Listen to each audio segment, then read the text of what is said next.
Welcome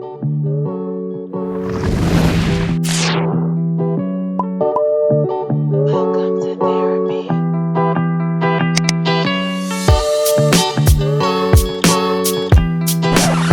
Hi guys, welcome back to my editing series. This is episode 2. Quality starts before you even start recording. Basically, these are things that I've learned that play a big part in producing quality content before you even click record on your camera. The first thing that you want to start to familiarize yourself with is your camera and its settings. And if you use your phone for content, there are ways that you can change the settings on the camera to produce higher quality images and videos. When I first started recording content, I had a camera. I bought the camera. I really didn't know how to use the camera. I was just, for the most part, hitting record and trying my best with it. But once I started to do more research on YouTube about my specific camera and ways to change how it's recording and what it's picking up, it's definitely been a game changer for me. And you can kind of see that through my video journey. Like if you looked at some of my older videos, the quality wasn't the worst, but it wasn't the best either. And that's, like I said, as a result of doing research and learning more about my camera and how to help it pick up what I'm putting down, if that makes sense. So yeah, you want to check out your settings. So like for example on an iPhone, I'm going to try to pull it up on the screen here. You can go to the settings and change the way that you can change the frames per second and how the phone captures the images, which we'll get into in a second what frames per second mean. And you can also change if it records in like HD on your phone and camera as well. So even on the camera, there's a couple ways to do it. One way is to go straight to the menu, go over to this setting, and you can kind of change and see the different options here. Different frames per second, HD, FHD, VGA. These are just different ways that it will record the video. And then another way you can change how it records, if you have a Canon, is straight from the screen to record. So I'll hit Q. This is like quick menu, and then you also can change your options over here. Those same options are available. Another thing you want to think about with quality, like I was saying, the frames per second. The frames per second basically determines how much the camera is recording and picking up when you're recording. For most filmmakers and like a lot of the movies that we see in the movie theater, those videographers and people recording those movies, a lot of times movies are filmed in 23 or 24 frames per second. It gives it a more dream-like fantasy kind of look to the footage. 60 frames per second. So that's like the next step up, and that picks up a lot more frames. So 60 frames per second. It picks up a lot more information while you're recording. And for something like content creating, if you're showing off hair products or you really want the details of whatever you're using or doing to your hair to really show up on the screen when people watch it, I found that changing the way that I film, my frames per second, has really helped with improving the quality of my work. When I first started, I was recording in 24 or 23, I can't remember, and it's not the worst, but when I switched it over to 60 or 59 frames per second, that's when the quality really started to improve in my videos. Another thing you want to think about is the light aperture, and that's something I'm still learning more about. Different lenses provide different light apertures and how well things will be or appear on the camera, how well lit. My base lens or my kit lens that I got with the camera, it wasn't the worst aperture, but you could really tell, like when I would zoom in or zoom out with things or put things in front of the camera, the color in the background, the lighting drastically changed. And that's something you'll kind of notice not happen as much with big YouTubers, big influencers who have the money to invest in really good lenses and really good cameras that provide the best quality.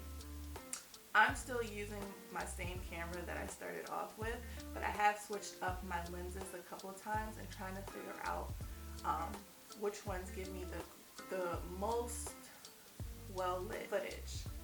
So that's something else that you want to think about. Alright, another thing you want to think about, you're changing these settings on your camera and on your phone, recording. Let's say you decide to record in 59 or 60 frames per second. Keep in mind, the more information that your camera is taking in, so the higher the quality, the higher the images, the more storage that's going to then take up when you are editing.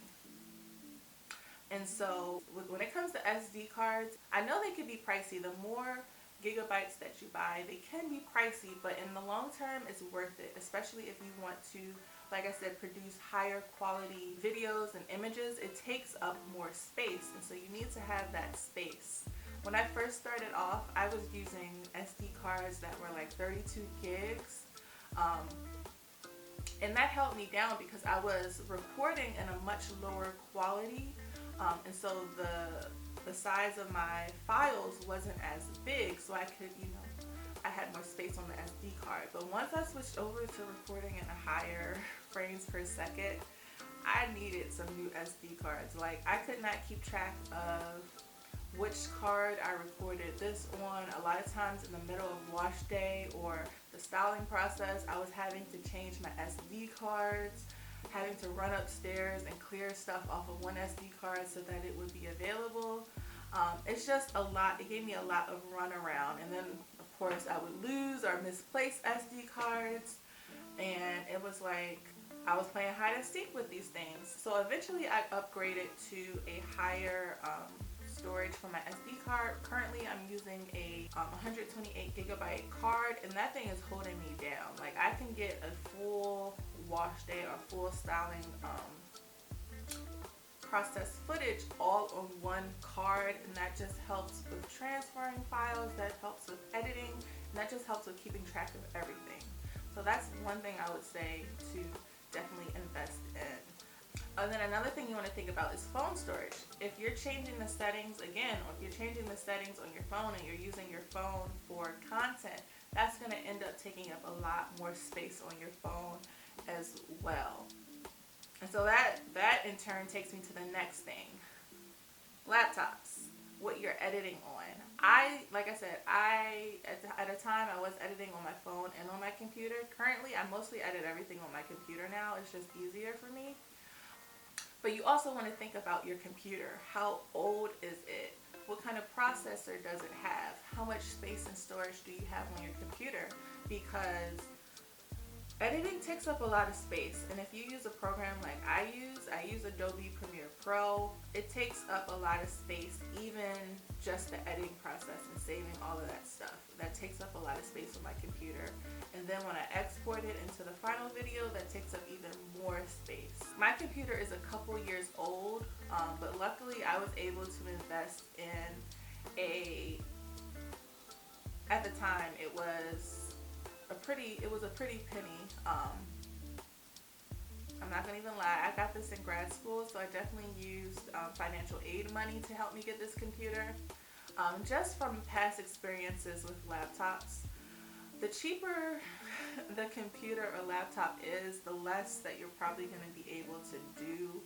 And the cheaper, $200, $300 computers, those are nice. If you're just doing papers, if you're doing like really minimal computer work, that's going to be fine for you. But if you're wanting to get into content creating, you definitely want to look into investing in a quality laptop or computer. with a good processor, with a good amount of memory, and that's going to be able to not slow down your process. Because if you're using a slow computer and you're trying to edit on a slow computer with these high storage files and these high quality images, it's going to slow your computer down. It's going to take you forever to edit, and it's just going to make the process so draining. So yeah, that's something else to think about when it comes to producing quality content. Your computer, you want to make sure that it's one that's going to be able to keep up with everything else that you're doing. And yeah, I'll share some details about my computer now on the screen. And I know it's not, especially now, everything that's going on in the world, I know it's not feasible to maybe upgrade to a very expensive computer.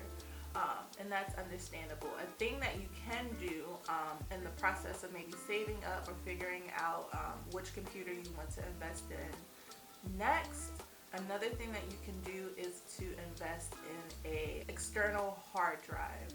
So I'm going to show you guys. Well, mine's hooked up to the computer. I don't feel like disconnecting it. So I'm going to put it here on the screen.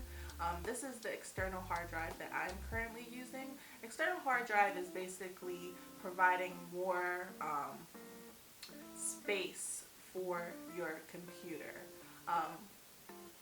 It can provide more storage. You can actually put applications on your external hard drive if you don't have space for it on your computer.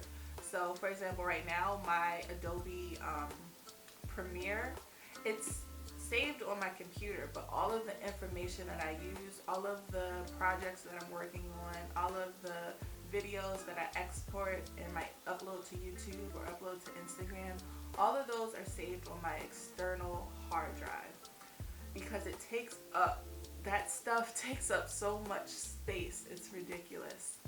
And so that helps to prevent my computer from being boggled down with all of this information and all of this data, and helps it to not freeze up or act up as much. It has a external hard drive that all that stuff can go to, and that's another option for you if you're not able to upgrade your computer right now. You can invest in an external hard drive and kind of clear up some of that space on your computer so that it can work a little bit faster and work a little harder for you. Yeah. And then of course, I think everyone knows this, when it comes to making quality content, you need to make sure that your lighting is on point, okay?